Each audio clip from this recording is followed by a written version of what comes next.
Hey guys, this is Slaughter. Hello and welcome to another Star Wars video. Today we'll be discussing the very unpleasant topic of bioweapons. Although the Empire had the most powerful military force arguably in Star Wars history, they also invested heavily into alternative and covert methods of warfare. On a basic level, we have, for example, Imperial intelligence or special projects like the Dark Trooper program. But there were also even more secretive arms of Imperial research, including those working to weaponize hyperspace, or even to harness the esoteric powers of the Force. Today, as mentioned, we'll be looking specifically at bioweapons, and this topic came to mind because I was thinking about how effective bioweapons could have been against the Rebel Alliance's decentralized structure. The Empire had several conditioning facilities, including the Lusankya. Basically, people would go in there and they would come out secretly as agents of the Empire. Now, typically they would be used as assassins or whatever else, but what if instead they were inflicted with some sort of virus? Then they would move throughout the Alliance,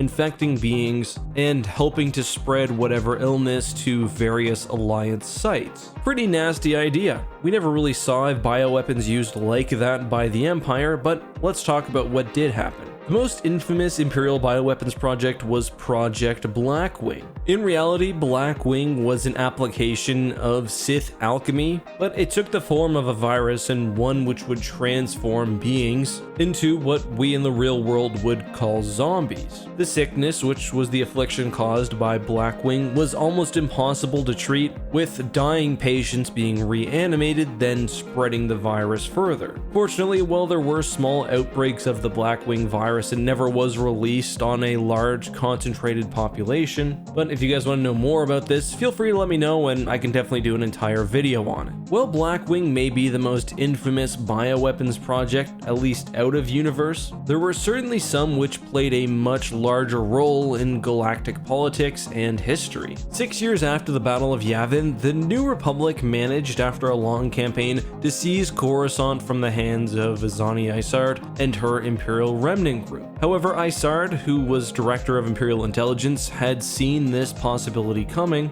and decided that if she were to leave the capital, she would cede Coruscant as a poisoned planet. As the New Republic seized Coruscant, Isard released the Krytos Virus. Now, by design, the Krytos Virus was most effective against non-human aliens, and this wasn't because of Imperial views on human supremacy, but rather because the virus was meant to destabilize the New Republic. So I'll explain. Krytos could be cured by Bacta. However, Bacta is an extremely expensive and fairly rare commodity within the galaxy, so with the virus released on Coruscant, Isard's plan was to make it look like the New Republic didn't care about its alien citizens, as a way to sort of sow discord amongst the government and its populace. The virus itself was incredibly unpleasant, and those afflicted with it, if untreated, would suffer a horrendous death, with the victim's body literally falling apart as they vomited blood and their skin sloughed off. Thankfully, the New Republic managed to keep the outbreak pretty much limited to Coruscant, and eventually would create a cure which didn't require an individual to spend time in a very expensive Bacta bath. If you want to learn more about this, we've covered the entirety of these events on Tapcaf Transmission, specifically in our review of the book Krytos Trap. Another weapon which was meant to destabilize the New Republic came in the form of the Nano Virus, which was used against Mon Mothma. Now, technically this may not have been a bioweapon, although we do not know for sure, but because it was engineered in a lab and was transmitted through contact, it's quite similar. Basically, an Imperial ambassador threw a drink at Mon Mothma, which was laced with what they called nano destroyers. The nano destroyers would basically kill Mon Mothma cell by cell, and although she wasn't curable by conventional medicine, Jedi healer Silgal ended up saving her in her final hours. Although not Imperial, I also think it's worth mentioning at this point that the New Republic almost deployed what would have been the most important and controversial bioweapon in galactic history. I'm referring to Alpha Red, which was engineered specifically to kill the Yuuzhan Vong and their biotechnology. Now, this would have devastated the Vong because they used biotechnology exclusively, so it it would have killed all of their citizens, warriors, ships, and technology. Alpha Red showed almost limitless potential, not only brutally killing living Vong, but also rendering everything it touched useless, but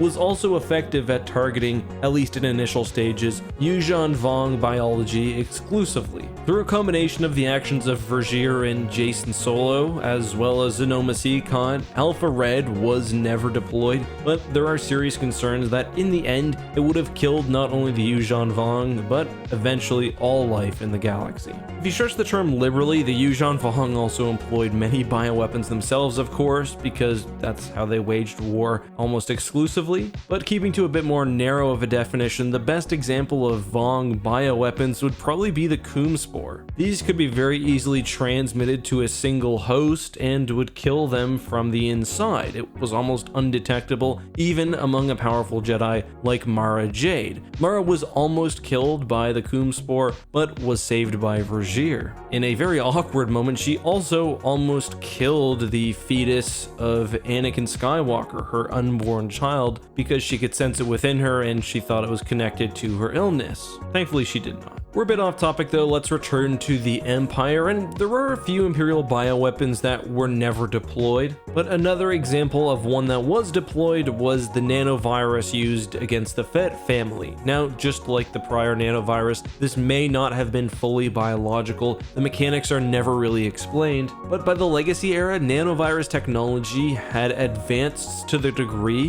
where it could be transmitted between beings and could actually be set to only target certain groups, and that could be on a family level or even a species level. Moving forward now 100 years, the one Sith, through the help of the Empire, managed to gain control of the galaxy. In retaliation for the Mon Calamari's support of the Galactic Alliance, Sith ruler Darth Krayt ordered a wholesale genocide against the beings of Mon Cala and poisoned the planet and its oceans. The spore, created by Sith scientist Vol Ison, would end up killing billions in one of the most despicable displays of cruelty in Star Wars history. The final thing I want to mention is the use of Drox and the Death Seed Plague. So Drox were these creatures which would essentially steal the life force from beings. When they affected a person, it was almost impossible to stop the host's death. And in the New Republic era, Imperial Seti Ashgad affected the spread of Drox and thus the Death Seed Plague across New Republic held space. Even though the spread of the Death Seed Plague was halted, the New Republic would be forced to quarantine Nam Chorios in the decades after, and we'll be talking about this event, which takes place in Planet of Twilight, the third book in the Callista trilogy, in the coming months on Tapcat Transmission, so make sure you subscribe to my podcast if you haven't already. But guys, that's all I have for you guys today on the nastiness of Imperial bioweapons, with some other factions discussed as well. Let me know though, did I miss anything in today's video? Is there something you'd like me to look into further? Make sure to leave me all of your thoughts down in the comments. But guys, that's all I have for you today. Until next time, please be safe, subscribe if you haven't already, like this video, and may the Force be with you.